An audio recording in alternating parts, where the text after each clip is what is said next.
উনি হলো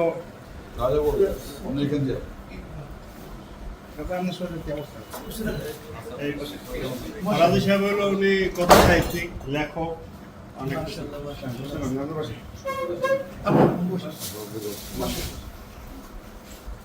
সমস্যা হয়েছে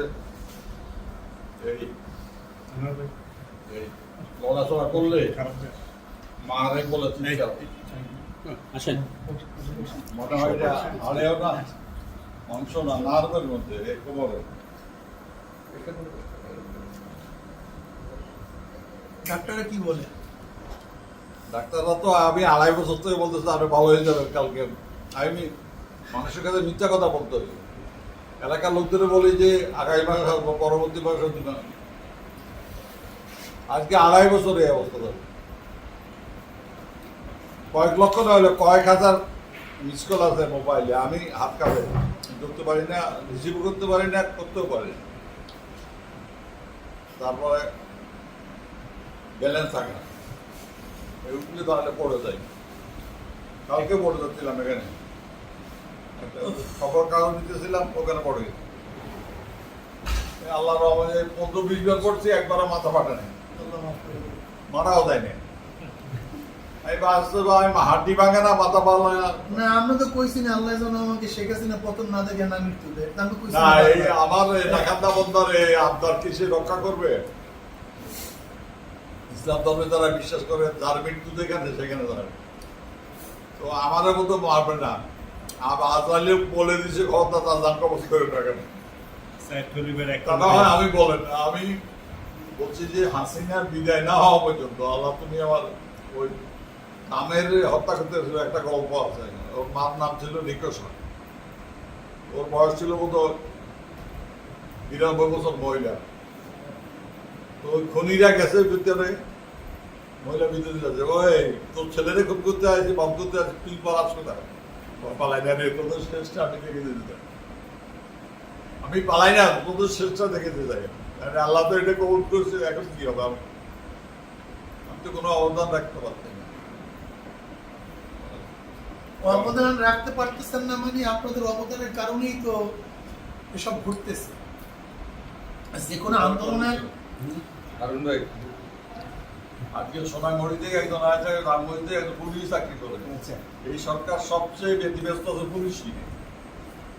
হাসিনা যতটা আর্মির উপর ডিপেন্ড করছে, ভোট কাটা থেকে শুরু সব অবকর্ম করছে পুলিশ দিয়ে। মানুষ খুব লাশ পোড়ায় দেওয়া সব করছে পুলিশ দিয়ে। এদেরকে তো আল্লাহ তাআলা ক্ষমা করবে কিনা আমি জানি না। সে বলছে আমার কাছে চাইলে, কিন্তু এরা ডাকান্দা, এরা মানুষ না, মানুষের ক্যাটাগরিতে পড়ে না।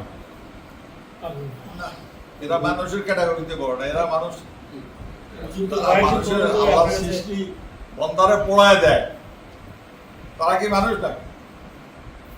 শিশু আকাশটায় গুলি করে এই 14টার মতো শিশু মারছে। একটা গুলিবিদ্ধ লাশ, লাশের মধ্যে গুলি চলে, 200 গন্ধ হয়ে গেল, 100 গন্ধ হয়ে গেল। হুজুর তো আপনারে আজকে কয়েকদিন বন্ধে আসার চেষ্টা করতেছে আপনারা দেখতে। তুমি গান তো সবাইকে পারলা, গান আছে। দিব স্যার। আপনি কি জানছেন আমি অসুস্থ? তাহলে আমি তো কয়েকদিন পর চেষ্টা করতেছি। না, আমি তো কাউকে বলিনি, আমার কর্মীরা তো দেশবাসী জানে। আরে এই তো আমার দেশি মানুষ। হ্যাঁ, আমার বরিশালে আমার এই একদম আরো একজন দুজন। তো আমি তো জিজ্ঞাসা করলে বলি যে ভালো আছে। সত্য দিতে আমি জানি না, আল্লাহ জানে। আমি বলছি ভালো আছে। না, আমি একদিক তো ভালো আছি। বরং স্বামী দেবে সুস্থ অবস্থা যদি ভালো, নিজে ভালো আছে এটা বলে, এটা খুব ভালো। এটা সুস্থ থাকার একটা বিশাল করতে পারি না।